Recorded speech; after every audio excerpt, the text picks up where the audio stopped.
Hello everyone, I'm George from TSS, and in this video we'll be unboxing the TSS Multipoint door handles 70mm PZ with 200mm screw centers. As you can see, the handles are supplied boxed with all the individual components in the box bagged. This is to avoid any damage in transit. In the box you will receive your handle set, an accessory kit which contains 2 removable spring cassettes, a solid spindle and 2 sets of fixings.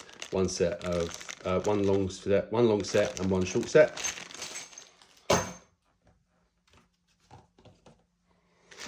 These handles are available in black, as you can see in the video, white, polished chrome, polished brass and silver.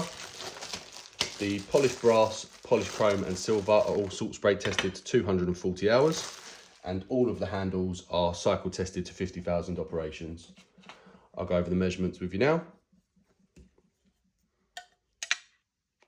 Your 70mm PZ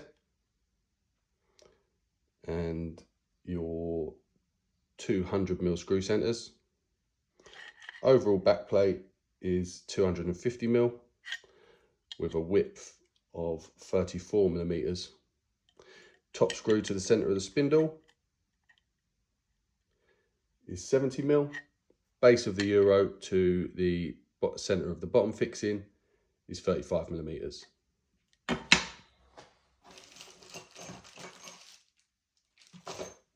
Thank you for watching.